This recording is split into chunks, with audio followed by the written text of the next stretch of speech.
Hello my dear students. In the last class we discussed properties of the solution. Today we have to discuss concentration of solution. Concentration of solution means what here? Either it is diluted or concentrated, isn't it? So for example, for a 250 ml of water you should adding a 1 spoon of sugar. That sugar solution is not that much of sweetness. For a same amount of water, if you are adding 4 to 5 spoon of sugar, the sweetness of the solution goes on increasing. It means for a 1 spoon sugar, when you are added to water, that sugar solution is diluted. When a 5 spoon of sugar is added to the 250 ml of water, the sweetness goes on increasing. Such a solution is nothing but concentrated solution here. Okay, so in an activity they have said, we observe that group A and group B obtained a different shade of solutions. Means here in a activity group A, they have taken A, B, C, D. There are group they have made in a class. For a few crystal of copper sulfate, for a group A they have given 1 spatula full of copper sulfate. To the group B they have given few crystals, means small pieces they have given for group A, but here 1 spatula means 1/4 of the 1 tablespoon, that much amount of copper sulfate they have given for the group B. Comparing to group A, group B, the water or the substance is more here. So what they are comparing here, that is in activity 2.2 we observe that group A and group B obtain different shade of a solution. So we understand that the solution, the relative proportion of the solute and solvent can be varied. See, in a group A solution, group A, there is only few crystals we are adding, but that is copper sulfate only. But here 1 spatula of sugar, that copper sulfate solution we are adding here, means the solute and the solvent can be varied here. So comparing to group A and group B, depending upon the amount of the solute present in a solution, it can be called diluted or concentrated or saturated solution. See, depending upon the water solute present in the solution. What I said, for example, water is a what here? Solvent, because it dissolves sugar, that is solute. Sugar is what here? Solute. So the amount of water solute present in the solution, it can be called diluted or concentrated or saturated solution, isn't it? Dilute and concentrated are comparatively terms. In activity 2.2, the solution obtained by the group A is dilute comparing to that of obtained by the group B. See, here only few drop copper crystal we have taken, but here 1 spatula. 1 spatula means in 1 tablespoon. In that you have to make 4 parts, that is nothing but 1 spatula of the butter, that is copper sulfate. Comparing to group A, we are using a more copper sulfate in a group B here. Okay, so go through next. For example, take approximately 50 ml of water in each in a 2 separate beaker. You should take a 2 separate beaker, 50 ml of water, it contains 50 ml each. Add a salt in a 1 beaker and sugar in a or a barium chloride in a second beaker. Here you should add a salt, here you should add a sugar or a barium chloride, any one you have to add here. With a continuous stirring, we should mix up it with using a glass rod. When no more solute can be dissolved, heat the content of the beaker to rise the temperature by about the 0 degree Celsius. See, when we are adding a continuously salt, when you are adding a continuously sugar, until water some amount of the sugar or salt get dissolved. Later when it is more, then that sugar or salt cannot be dissolved, it get deposited at the bottom of that container, isn't it? So that at that time what you have to do, you have to heat both the beakers. You have to heat both the beakers.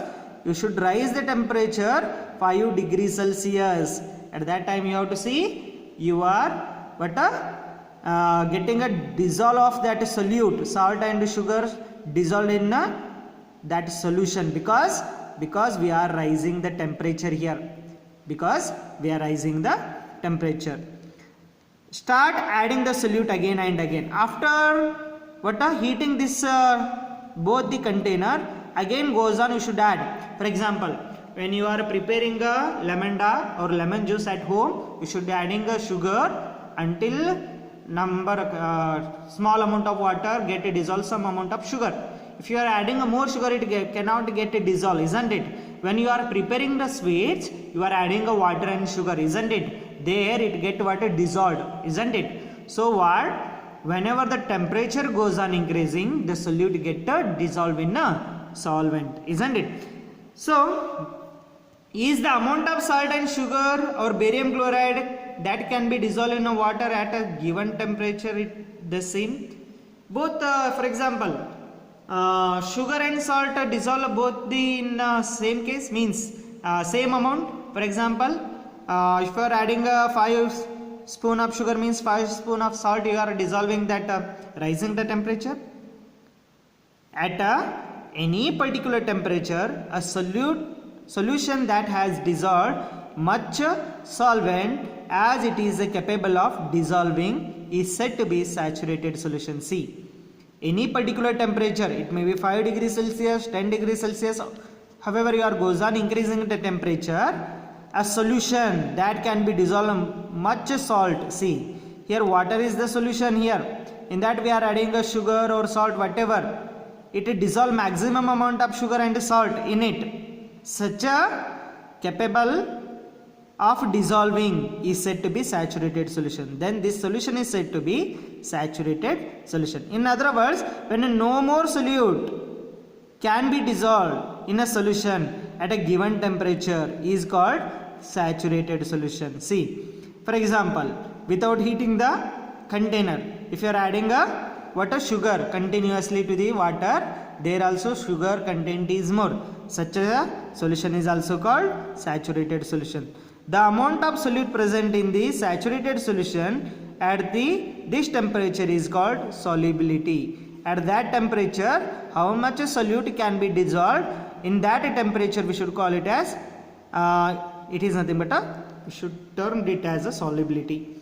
If the amount of solute contained in a solution is less than the saturation level, it is called unsaturated solution. See, if you are that solution still more, it need to add a sugar, at that time we should stop, then such a solution is called unsaturated, because still solution has a capability to dissolve few more amount of the solvent in it. So such a solution is called unsaturated solution. What would happen if you were to take a saturated solution at a certain temperature and cool it slowly? So they are asking question here, what would happen if you were take a saturated solution, saturated sugar solution you have taken at a certain temperature, in a particular temperature, and cool it slowly. You should cool that solution slowly. We can infer, we can observe, infer means observe, from the above activity that a different substance in a given solvent have a different solubility at a same temperature. See, so here sugar is a different, salt is a different. So what they are telling, different substances in a given solvent. We are taking a solvent as a water here, both the case. Here also we are taking a 50 ml of water, here also we are taking a 50 ml of water. For a given solvent, then a different solubility at a same temperature. If you are adding this beaker also, we should raising the temperature 5 degrees Celsius, and this one also 5 degrees Celsius. But whenever we should dissolving a salt in this container, it may take a 4 or 5 spoon of salt. But here, if you are adding a sugar in it, it may take a 6 and 7 spoon of the sugar in this solution. Means here 4 and 5, here 6 and 7 spoon is different here. So it is having a different solubility at the same temperature. We are using a same temperature here, isn't it? Then concentration of solution is amount of solute present in the given amount of solution. What is meant by concentration of solution? A solution is amount of solute. How much amount of solute present in that solution? So that one we should call concentration of solution, or amount of a solute dissolved in a given mass or volume of a solvent. Mass or volume means what? A capability, space, how much solvent we have taken. Okay. So concentration of solution, we are getting two formulas: amount of solute divided by amount of solution, or else amount of solute divided by amount of solvent. We should, using this formula, we should calculate the concentration of the solution. Okay. Then there are various ways to express the concentration of solution, but here we will learn only two methods. See, there are various ways to express the concentration of solution, not only this way, amount of solute divided by amount of solution, or amount of solute divided by amount of solvent. Not only this one, there are many ways are there which one we can measure the concentration of the solution. But for a 9th standard, they have given only two formulas, that is mass by percentage of a solution. Mass by percentage of a solution formula, mass of a solute. Mass of a solute means how much mass that a solute should have. Okay, divided by mass of solution, how much mass of that solution have, into 100. We are getting a mass by mass, because solute also measured in a mass, solution also is measured in a mass. So what it is, mass by mass percentage of a solution. Second one, mass by volume percentage of a solution, because in a numerator mass of the solute we are taking, but in a denominator of a solution we should take a volume. We should measure that solution in a volume multiplied by 100. Okay. So there they are giving one example problem. See, you should solve these problems. That is, a solution contains a 40 gram of common salt in a 350 gram of water. See, a solution contains a 40 gram of sugar. Solute, mass of the solute they have given. Okay, sorry, common salt they are using. No, I said it is sugar. Sorry, a solution contains a 40 gram of common salt, means that is the mass of solute it is, because salt is a solute here, isn't it? Because it dissolve in how much amount of water? 350 gram of water. Mass of solvent they have given.